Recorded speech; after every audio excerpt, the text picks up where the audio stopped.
Hello mga kalabs! Kumusta po kayo?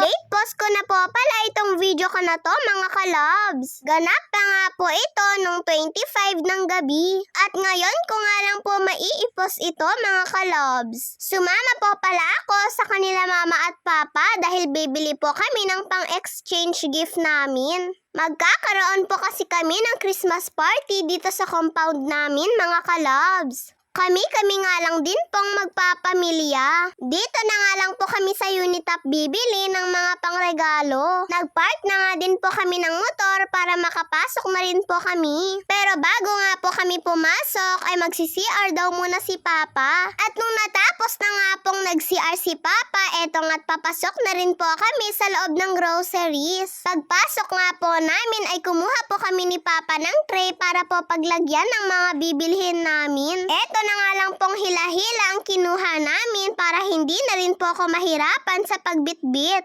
Una nga po naming bibilhin ay yung mga pang-exchange gift po namin. At ganun na nga lang po mga kalabs ay nakapili na rin po si mama ng pang-exchange gift niya. Puno na nga din po itong tray namin mga kalabs. Kaya eto inaayos ko po para magkasya lahat ng mga laman. Pagkakita ko nga po dito sa mga basahan ay bibili po kami ng para po kay Miming namin. Para nga po hindi na rin siya tatabi-tabi sa amin sa higaan. Gusto rin po kasi niya ng malambot na higaan mga kalabs. O di po ba kahit si Miming ay may regalo din? Eto na nga lang pong brown ang napili ko para sa kanya. Sigurado nga po ako ay magugustuhan niya po ito mga kalabs. Kaya nilagay ko na rin po sa basket namin. At umikot pa nga ulit kami dahil ako po ay wala pang nabibiling pang exchange gift. Kasama rin po kasi ang mga bata sa exchange gift mga kalabs. Kada Pasko nga po mga kalabs ay nagki-Christmas party po kami sa compound namin. Yun lang din po kasi yung mga time na nagbabanding po kaming lahat. At para naman po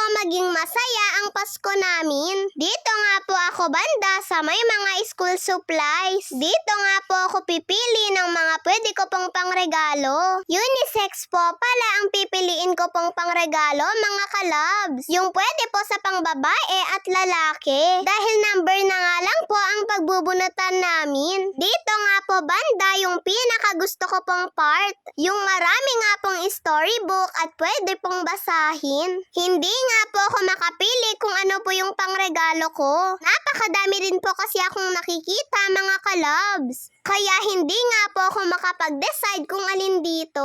At sa wakas ay nakapili na rin po ako ng pangregalo ko. Umakyat nga din po kami sa second floor dahil bibili po si Papa ng shades niya. Nabali po kasi yung ginagamit niyang shades kapag po nagmumotor siya. Kailangan nga daw po ito ni Papa kapag mainit. At nakapili na nga din po ako ng para sa kanya. At nung nakapili na nga po ako ng shades ni Papa, ay bumaba na rin po kami sa first floor para makapagbayad na po kami. Iniwan nga lang po namin itong mga binili namin sa baba bago po kami umakyat sa taas kanina. At tamang-tama ay muntik na rin po naming makalimutan itong pambalot sa regalo. Mabuti na lang at katabi lang po ito ng cashier. Kaya pumili na nga din po si Papa. At ayan, tapos na nga din po kaming nagbayad. Ako na nga lang po ang nagbitbit dito sa isa dahil magaan lang naman po ito. Sabi nga po ni Papa ay dodoblihin niya daw po ng tali itong Tupperware. Kaya nagsabi po siya sa kahera kung pwede at okay lang naman daw po mga kalabs. Para pantay nga daw po ang pagbitbit mga kalabs dahil kapag isang tali lang daw po ay pwedeng mahulog. Lalo na at madulas po ito. Si Papa na nga lang po ang nagtali dahil kawawa naman po yung cashier. Wala po kasi siyang kasama na nag-aayos po ng mga pinapamili ng mga customer. Kaya si Papa na lang po ang nagtali nito. At nung naitali na nga po ito ni Papa ay palabas na nga din po kami. Kailangan na nga po naming umuwi dahil hapon na po.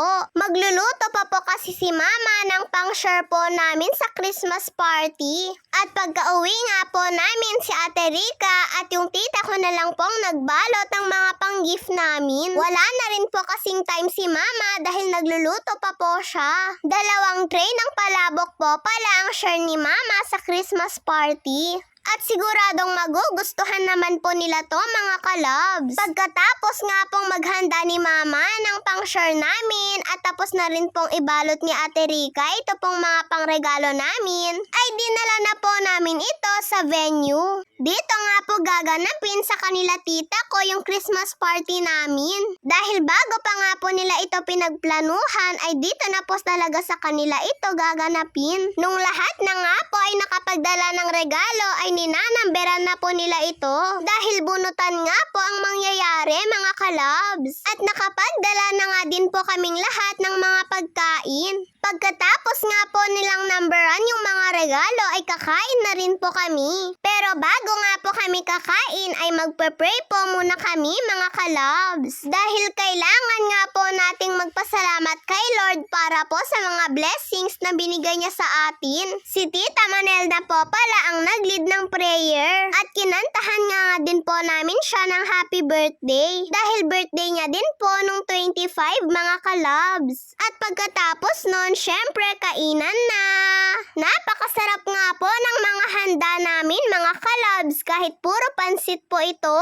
Eto nga po yung pinakamasayang nangyayari sa amin kapag dating po ng Pasko. Yung sama-sama nga po kaming nagsasalo-salo. Dinala na rin po pala ni Tita Manel yung cake niya dito.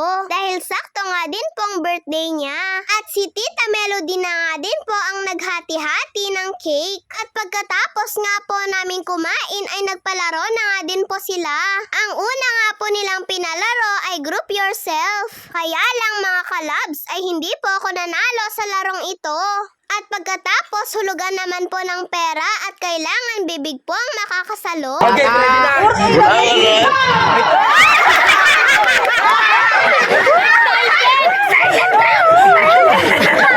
Game. Action na. Walang kamay. Sa likod yung kamay, sa likod. 1, 2, 3, go!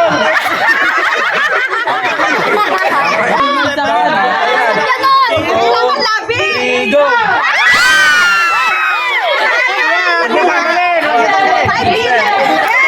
At yung sumunod naman nga po ay trip to Jerusalem. Kaming tatlo na nga lang po ang naiwan dito mga kalabs. At yung upuan po dito ay nilayo sa amin. Pinagsayaw nga po muna kami ng pinagsayaw. At ang galing-galing nga po ng tito kong sumayaw oh. At dalawa na nga lang po kaming naiwan ng tita ko dito.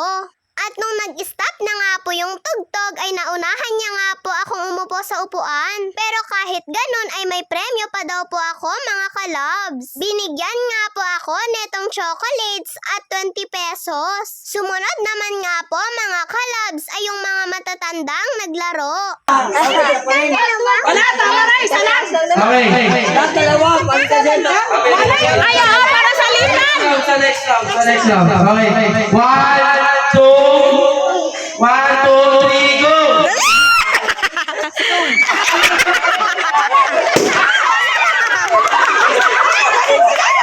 Panalo si Ate Sara. Hindi kayo dalawa! Hindi kayo!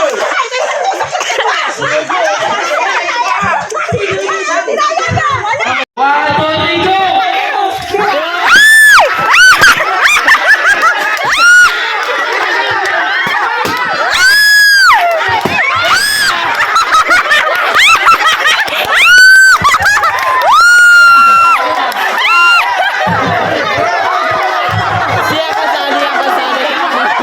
O di po ba, ang saya-saya po ng palaro mga kalabs. Siguradong nag-enjoy naman po ang lahat dito.